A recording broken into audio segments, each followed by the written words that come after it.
depressing, you know what I mean? It is. And like, you wonder why people are really trying to worse, taking their lives and stuff over, or just not caring for themselves, ending up on drugs, ending up, you know, where is the cycle, where does it end?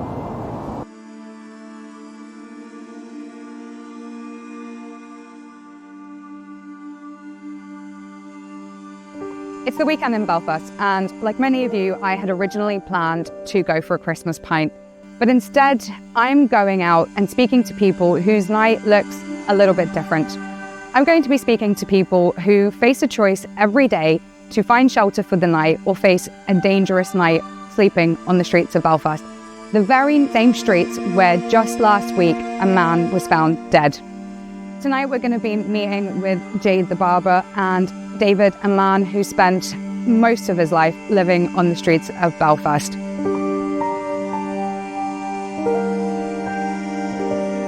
For men like David, the interactions with Jay may seem small and insignificant, but it offers them a bit of dignity, and sometimes the only interaction they have with other people on a day-to-day basis on the streets of Belfast where they otherwise would be going unseen and unnoticed.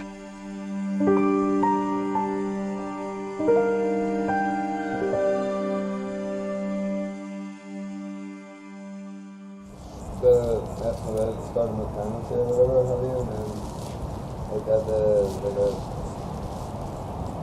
rehabilitation stage, and then ended up getting affected from my eyes and stuff, and then left on the streets and all coming up with accommodations, which is this for me. And just trying to hard from the streets just to get accommodation with the other coming or just getting over that anyway. And then emergency accommodation, price ways and stuff.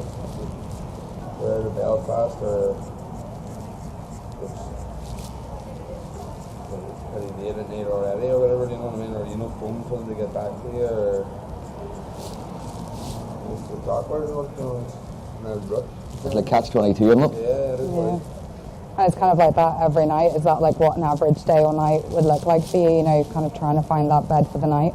Yeah, well, yeah, it's sort of like, you know, it's rough, you know what I mean, but you get somewhere, you get somewhere comfortable, you get a couple of days out of it, you're happy, you know what I mean, it's, you know, you can pull out a coast really, like, you know what I mean, and you sort of just have to sort of try to keep yourself centralised, you know, like, you can't branch out and, like, where you're from, you know what I mean, because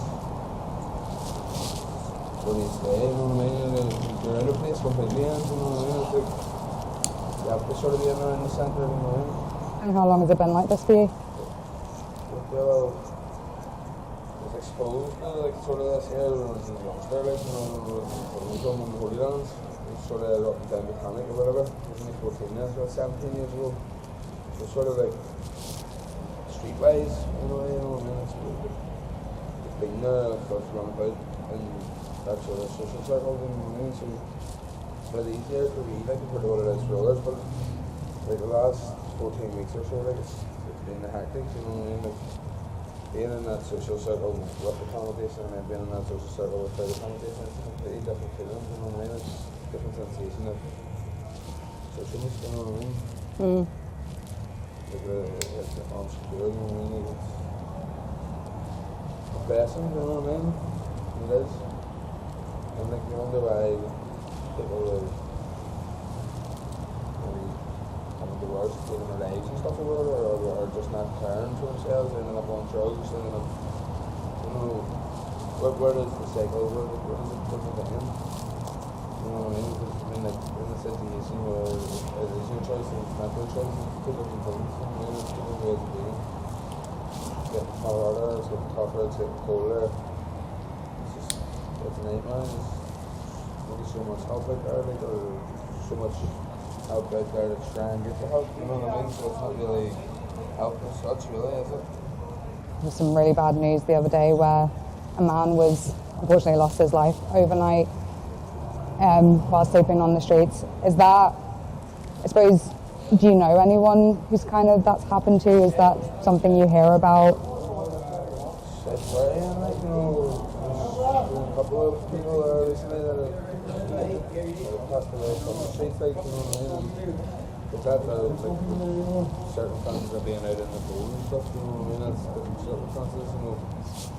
I suppose, like, if you, obviously you're out all day and people walk past and city's always really busy, is there something that you wish you could kind of tell people, you know, just like people that walk past you every day, is there something you wish they would like know, or if you could tell them, if you could speak to them, like what would you say to them? You don't get enough money to thrive if you have to pay for your accommodation, I think, you know, to stay out of the bad weather, you know what I mean? Like, if you think about it, you look at the price of the cheapest hotel around Belfast on an off-peak time, it's a fortune, you know what I mean? You're maybe talking well, what you get paid for the cheapest hotel maybe 4 times a month, you know, to survive, and what's that, once a week then, you know, so once a week you're sort of being able to afford the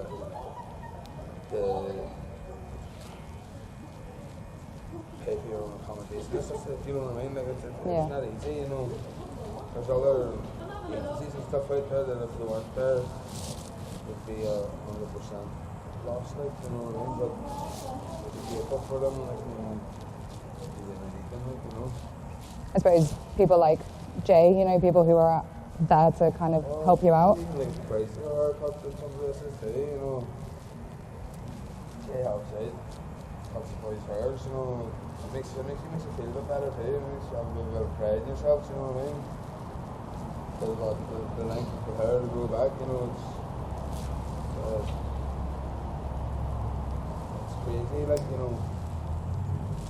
It's little things. The little things that actually make you feel a bit better, you know what I mean? And it's as much as somebody just even acknowledging you when you're out and about, you know, like, you know, even if it's not a reply or whatever it is you want to have, you know, you'd rather have something rather than nothing, you know what I mean? So, ignorance is more intolerant, you know, like, but I get pride out of people being ignorant when you look down and sort of, you know, because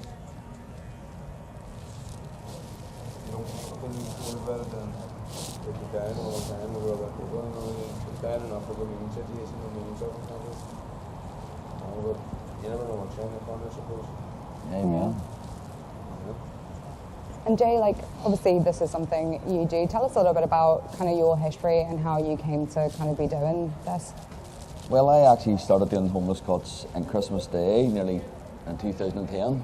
And from then I've just helped in Teen Challenge, Hope Church Chapel Lane with Pastor Brian, and that's where it's, the many people I've met, like David here, has been, like, it's not just yesterday I met these people, it's been years, like, popping in to have a chat with them, and it's much more than a haircut, you know what I mean? At the end of the day, I've had my ups and downs with addiction and stuff too, so I really, like, resonate where they're coming from, because at the end of the day, as David just said, you don't know what's around the next corner, you know what I mean? And obviously, a few months ago, I actually had a seizure myself, was in intensive care, and my whole world was turned upside down, and at the end of the day, when stuff like that happens, you realise who's actually there for you and who's not, and everything else. But being trapped in addiction, I was trapped in addiction for so many years, and it was terrible, and that's why I even just to come and have a chat with him has been amazing for me, because I know how hard life is. Do you know what I mean? Life isn't easy.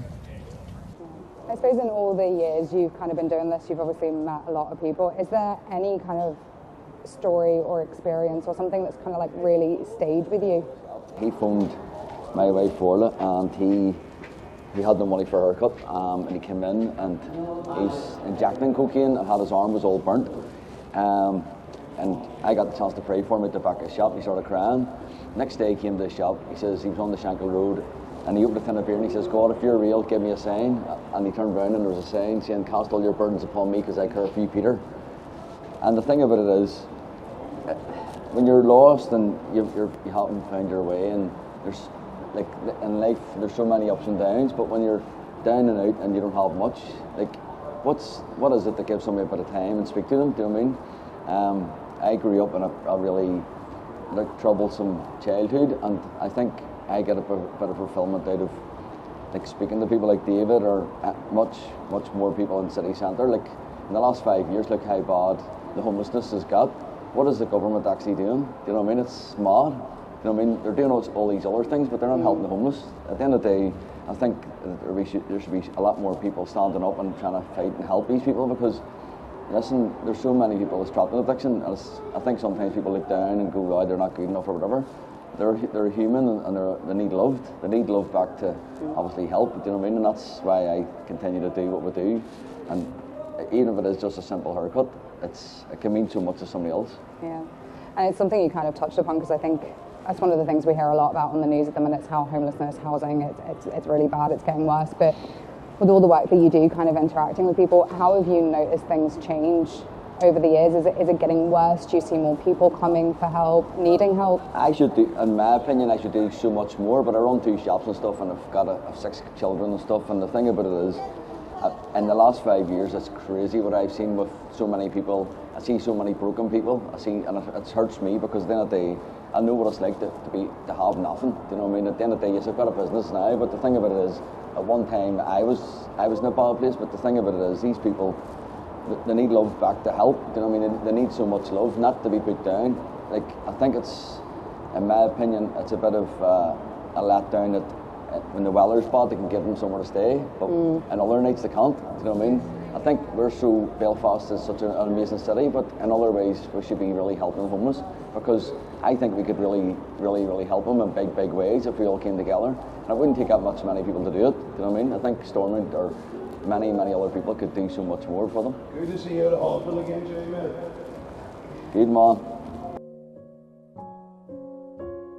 Since 2025 on the streets, boys. Happy days. Yeah, you're Hey, bro, good to see you. That, bro. No problem, bro. I've just come from speaking to David. David is 31 years old, and he has spent 17 years of his life living on the streets of Belfast. He's one of tens of people across the city who face the reality of every day wandering the streets of Belfast, and every night hoping to find shelter for the night. When they don't, they face the harsh reality of finding shelter on the streets of Belfast, in doorways, in underpasses, wherever they can find shelter for the night.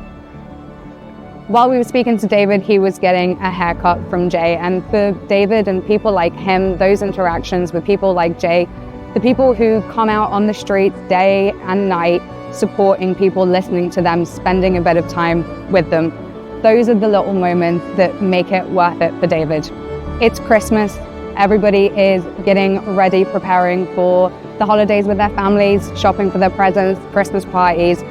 For David, it's a much different picture. He is facing time on the streets of Belfast in the harshest of months, where it's colder, and like tonight, it's raining, or just like a few days ago, they could be facing a storm. And that doesn't change much for them. It only makes their time on the streets all that much more difficult.